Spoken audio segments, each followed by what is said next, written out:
Hey guys, तो देखो आज हम लोग पढ़ेंगे क्लास 12 की बहुत ही इम्पोर्टेंट क्वेश्चंस को पढ़ेंगे। और जितने भी इम्पोर्टेंट क्वेश्चंस हैं हमारे संबंध और फलन वाले चैप्टर में, इन सभी क्वेश्चंस को आज हम लोग देखने वाले हैं। और ये सभी क्वेश्चंस मैंने एनसीईआरटी बुक से लिए हैं। एनसीईआरटी बुक से मैंने इसलिए लिए हैं क्योंकि जो हमारा जो बोर्ड एग्जाम का जो पेपर होता है वो क्या होता है, एनसीईआरटी बुक से ही बनाया जाता है। तो इसलिए मैंने सोचा कि चलिए आपको एनसीईआरटी बुक से ही सभी चैप्टर के बारी-बारी से आपको हम बता देते हैं। ठीक? तो अब यहाँ पर जितने भी इम्पोर्टेंट क्वेश्चन हैं, क्योंकि आप लोग बोल रहे थे कि सर इम्पोर्टेंट क्वेश्चन बता दीजिए, तो इसलिए आज हम लोग देखेंगे जितने भी इम्पोर्टेंट क्वेश्चन हैं संबंध और फलन में। ठीक? और जो आपका त्रिविमीय ज्यामिति है, त्रिविमीय ज्यामिति, ठीक? इसके जितने भी इम्पोर्टेंट क्वेश्चन है, सभी इम्पोर्टेंट क्वेश्चंस का जो वीडियो है वो मैं बना चुका हूँ। उसका लिंक आपको डिस्क्रिप्शन बॉक्स में मिल जाएगा, तो वहां से जाकर आप वीडियो को देख सकते हैं। ठीक? तो त्रिविमीय ज्यामिति में एनसीईआरटी बुक से जितने भी इम्पोर्टेंट क्वेश्चन बनते हैं सभी मैंने समझा रखे हैं। ठीक? तो आप देख सकते हैं। तो चलिए यहाँ पर देखते हैं और देखते हैं कौन से हमारे इम्पोर्टेंट क्वेश्चन है संबंध और फलन वाले चैप्टर में। ठीक? तो सबसे पहले आपको बता दूं कि संबंध और फलन चैप्टर में यहाँ पर देखो एक संबंध है और एक फलन। यहाँ पर दो टॉपिक इस चैप्टर में हमें पढ़ना है। ठीक? संबंध में जो हमें पढ़ना है वो स्वातुल्य पढ़ना है, और एक सममित पढ़ना है, सममित संबंध पढ़ना है, और एक हमें संक्रामक संबंध पढ़ना होता है। ठीक? तो और जिसमें ये तीनों संबंध होते हैं उसको हम लोग तुल्यता संबंध बोलते हैं। तो बस संबंध में इसी टॉपिक से रिलेटेड जो सवाल आएंगे वो इसी कॉन्सेप्ट से पूछे जाएंगे। ठीक?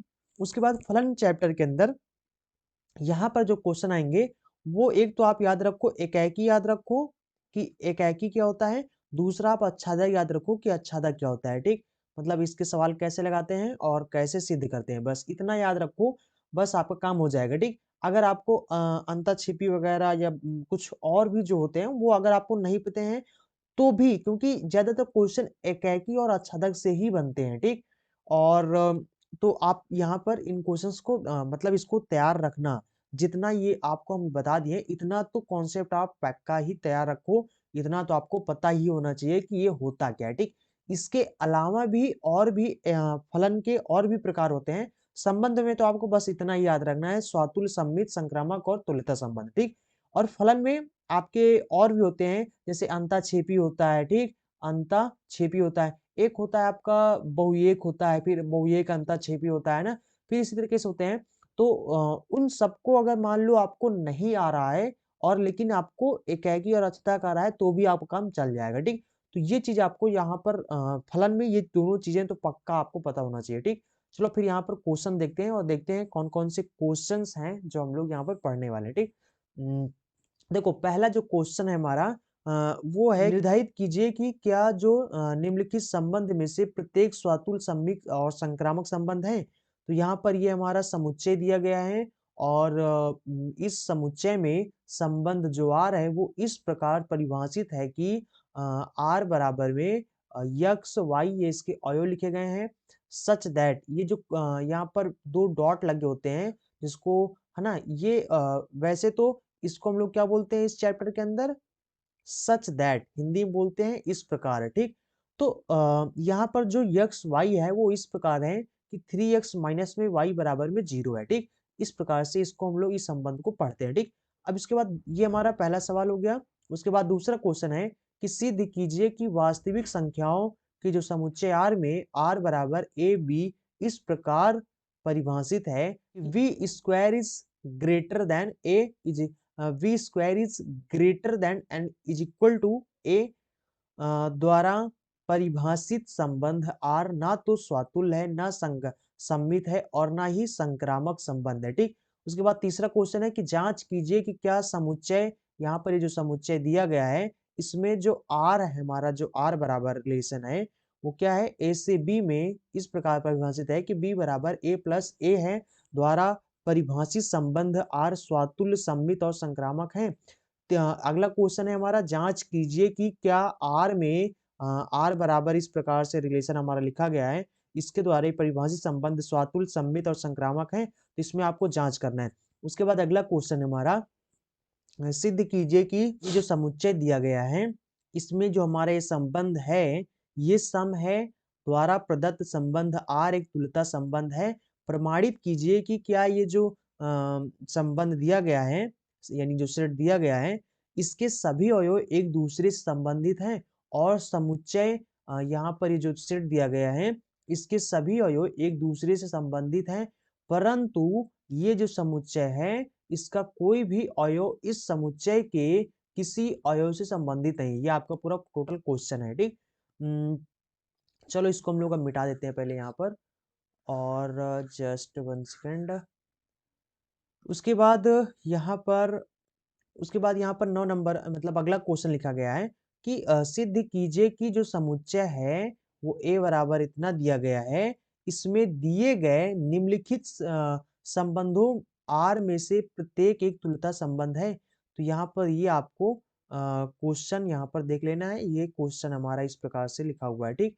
उसके बाद अगला क्वेश्चन है कि मान लीजिए कि समुच्चय, ये जो समुच्चय दिया गया है और ये जो रिलेशन दिया गया है द्वारा परिभाषित संबंध आर है, निम्नलिखित में से सही उत्तर दीजिए। मतलब ये जो 15 नंबर क्वेश्चन आपको दिख रहा है, ये अगला अंत वाला, ये आपका बहुविकल्पिक क्वेश्चन है जिसमें 4 ऑप्शन ये ए बी सी डी करके दिए गए हैं, ठीक। तो इसमें इस रिलेशन, ये जो रिलेशन दिया गया है, इस रिलेशन में आपको देखकर बताना है कि क्या यहाँ पर इन चारों ऑप्शन में कौन सा ऑप्शन सही है, ठीक।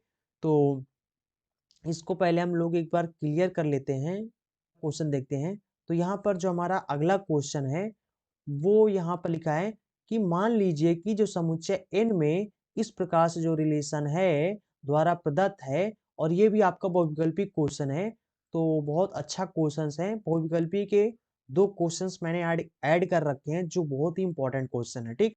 उसके बाद बस संबंध के इतने ही क्वेश्चन थे, यहाँ तक हो गया। अब यहाँ से आपके फलन वाले जो फलन है उससे रिलेटेड क्वेश्चंस आएंगे, ठीक।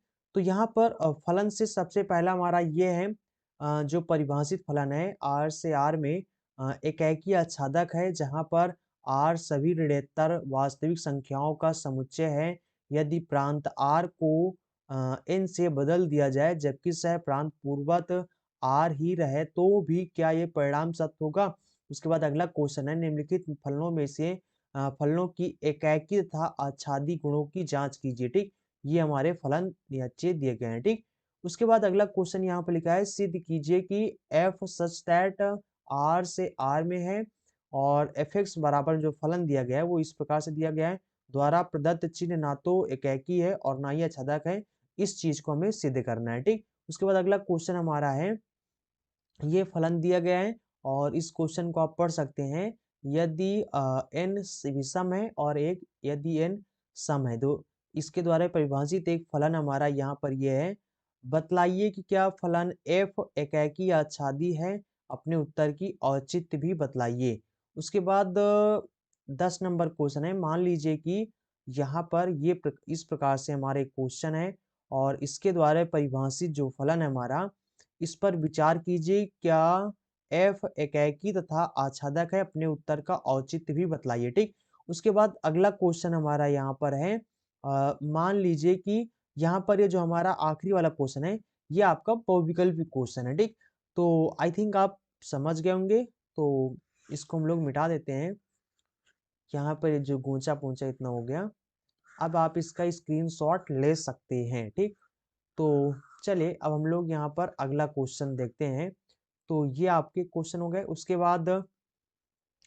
बाद ये क्वेश्चन है, एक अगला क्वेश्चन है हमारा, मान लीजिए कि fx बराबर में, देखो ये जो क्वेश्चन है हमारा बहुत इंपॉर्टेंट बहुविकल्पी क्वेश्चन है।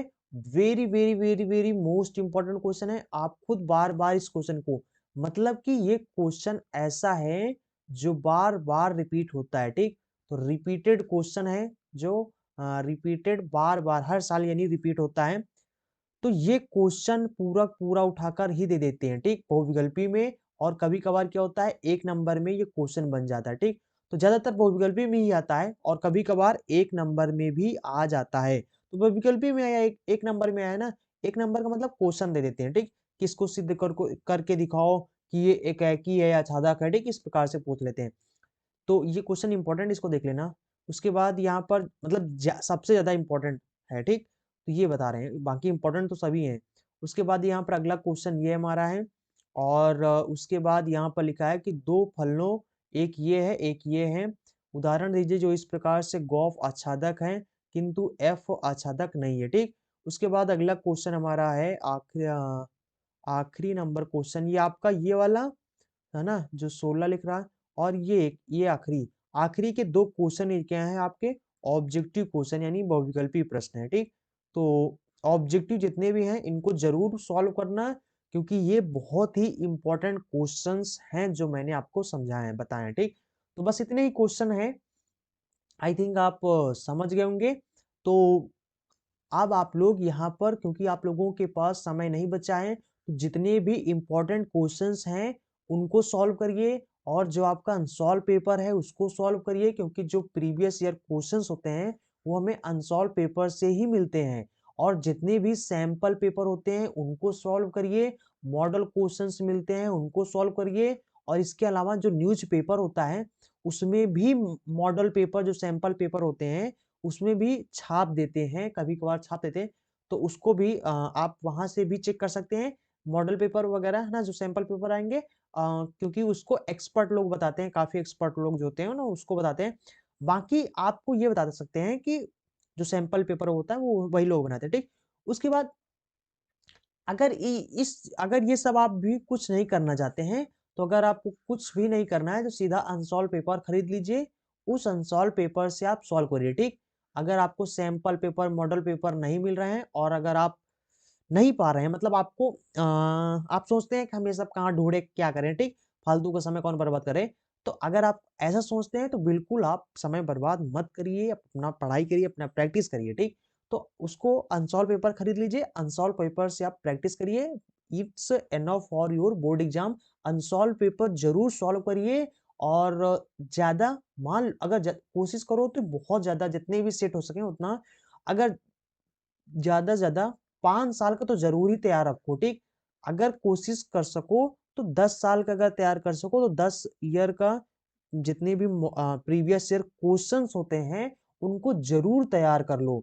अगर 10 साल के नहीं तैयार कर पा रहे हो, तो 5 साल के मॉडल क्वेश्चंस जो हैं, मतलब जो प्रीवियस ईयर क्वेश्चंस हैं, उनको जरूर तैयार कर लो। और ये मैं आपको बता रहा हूँ कि इनको एकदम से तैयार कर लो। जैसे बुक के सवाल पूरे 3-4 बार रिवीजन करके उनको एकदम से याद कर लेते हो, उसी तरीके से आपको प्रीवियस ईयर क्वेश्चंस को भी आखिरी के लास्ट के 1 महीने जुट के आपको उनको एकदम से तैयार कर लेना, क्योंकि जो क्वेश्चंस बनेंगे आपके वो इसी प्रीवियस ईयर क्वेश्चन से ही बनेंगे, ठीक? तो आई थिंक आप समझ गए होंगे। तो अपनी तैयारी को एकदम फिट फाट रखिए, और 16 फरवरी से आप लोगों का एग्जाम है, तो जाइए और फोड़ दीजिए एग्जाम में, ठीक? तो आई थिंक आप समझ गए होंगे। तो जितने भी इंपॉर्टेंट क्वेश्चंस थे इनको मैं आपको करा भी दूंगा, ठीक है? अगर आप लोग यहाँ पर आप लोग चाहते, वैसे अगर आप लोग खुद कर लोगे तो ज्यादा ही बेटर है, और अगर नहीं कर पा रहे हो, जैसे कि आप लोगों को जरूरत है, तो नीचे कमेंट बॉक्स में बता देना, मैं इन सब का सोल्यूशन आपको प्रोवाइड कर दूंगा, ठीक? और दो चेयर दो और उसके बाद हम लोग अब शुरू करने वाले हैं one shot series. One shot series के अंदर क्या होगा कि पूरा, जैसे संबंध वाला, संबंध फलन पूरा चैप्टर है, त्रिविमी पूरा ज्यामिति जैसे चैप्टर है, सदिश वेक्टर जैसे समाकलन है, ये जितने भी आपके चैप्टर्स हैं, पूरे 13 के 13 चैप्टर्स जो हैं, इन सभी को एक ही, मतलब एक चैप्टर एक वीडियो में, हर एक चैप्टर इस तरीके से आपको हम 13 वीडियो देंगे, ठीक? पूरी एक सीरीज बनाएंगे वन शॉट का, जिसमें आपके 13 वीडियो होंगे, और 13 दिन में ही आपका पूरा सिलेबस तैयार हो जाएगा, ठीक? तो रिवीजन करने के लिए बहुत ही बेहतरीन तरीका होता है वन शॉट का। तो वहां पर मैं आपको पूरा एकदम एक ही वीडियो में पूरा चैप्टर को समझा दिया करूंगा, ठीक? तो आप लोग, इसीलिए आप लोगों से बोलते हैं, अगर आपने चैनल को सब्सक्राइब नहीं किया, चैनल को सब्सक्राइब कर लें, क्योंकि यहाँ पर डेली इस तरह के एजुकेशनल वीडियो मिलते रहते हैं। और अगर आपने वीडियो को लाइक नहीं किया तो वीडियो को लाइक कर दें, इससे हमें थोड़ा सा मोटिवेशन मिलता है, ठीक? हमें और भी मेहनत करने का मन करता है।